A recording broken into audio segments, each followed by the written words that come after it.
Hollywood Boulevard was never supposed to end up like this. For more than a century, it sold the world a promise. This was where dreams were made, where fame lived, where history walked right beside you on the sidewalk. The Walk of Fame, the Chinese theater, the premieres, the costumes, the legends. Hollywood Boulevard wasn't just a place, it was a symbol. People flew across oceans just to stand on this street for a few minutes and feel like they were part of something bigger. But in 2025, that symbol is breaking down, and tourists aren't just disappointed anymore, they're quitting. What hits visitors first is not a slow decline, but shock. The moment people arrive, the illusion cracks fast. Tourists step onto the boulevard expecting glamour and instead find broken pavement, litter piling up near the stars, storefronts that feel abandoned, and an atmosphere that is tense instead of celebratory. The famous sidewalk stars are chipped, stained, and sometimes blocked entirely by vendors, barricades, or tents. People still take photos, but the excitement is rushed, defensive, and uncomfortable. Instead of soaking it in, tourists glance around, grab a picture, and leave as quickly as they can. The magic doesn't fade gently. It collapses the moment expectations collide with reality. Cost is one of the biggest reasons tourists are turning away. Hollywood Boulevard has quietly become expensive without becoming better. Parking prices are high, food options are overpriced, and souvenirs cost far more than their quality justifies. Visitors feel like they're paying premium prices for a product that hasn't been maintained. That disconnect matters. People are willing to spend money when they feel respected, but when tourists feel like they're being charged simply because of a famous name, frustration sets in fast. Hollywood no longer feels like an experience you enjoy. It feels like a toll booth attached to a memory. Safety and comfort have become major concerns as well. Many tourists describe Hollywood Boulevard as stressful rather than fun. Aggressive panhandling, unregulated street performers demanding money, and chaotic foot traffic create an environment where visitors stay alert instead of relaxed.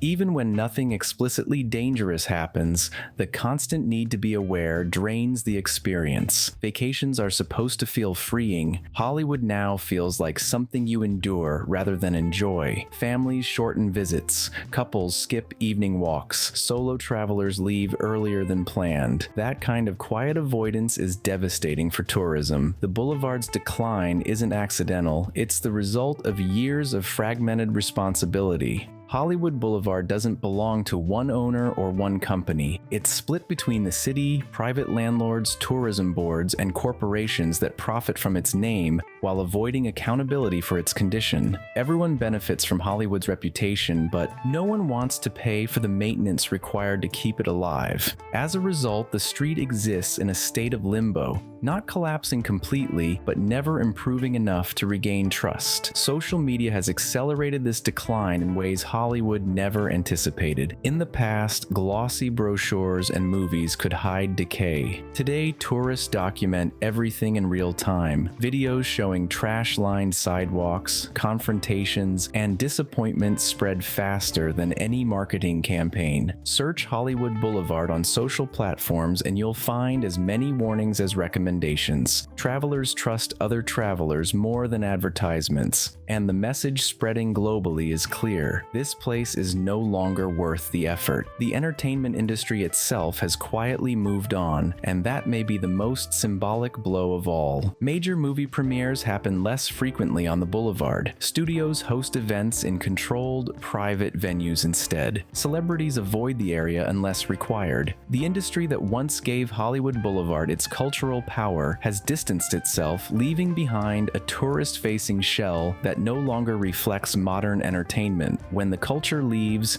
the location becomes a museum, and museums don't survive without constant care and investment. Local businesses are feeling the damage firsthand. Restaurants close quietly. Retail spaces rotate owners every few months. Employees talk about declining foot traffic that doesn't translate into spending. Tourists walk through without stopping. They observe instead of participating. Hollywood Boulevard has turned into a checklist stop, something people feel obligated to see once, not a place they want to return to. Checklist tourism doesn't build sustainable economies. It just accelerates burnout.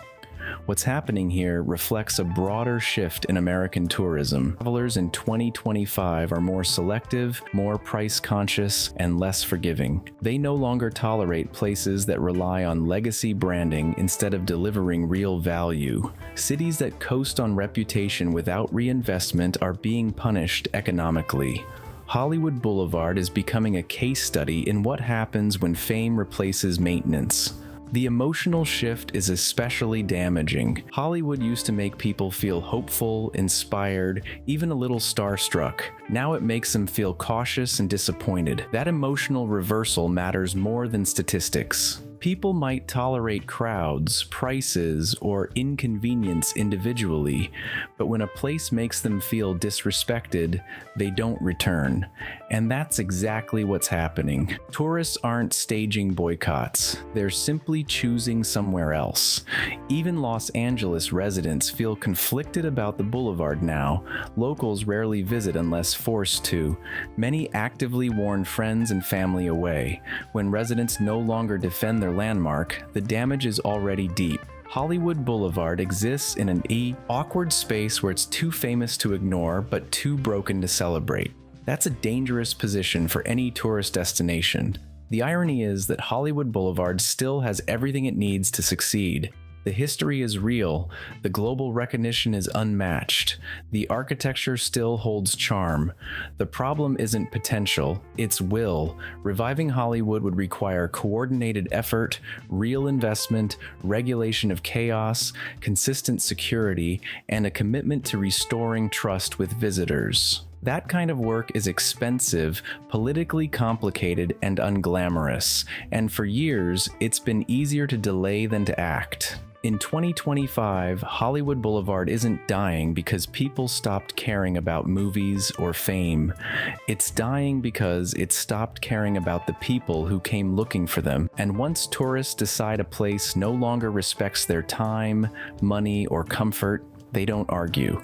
They simply move on, one skipped visit at a time. The most dangerous part of this decline is how quiet it is. There's no single moment of collapse, no dramatic closure, just fewer visitors lingering, fewer dollars spent, fewer reasons to return. Hollywood Boulevard is learning a brutal lesson that many legacy destinations are facing right now. History alone doesn't keep people coming back. Experience does. And until that experience changes, the crowds will keep thinning. Hollywood Boulevard was built on dreams. Today, it's running on memory, and memory without reinvention isn't enough to survive in a world where tourists have endless options and very little patience.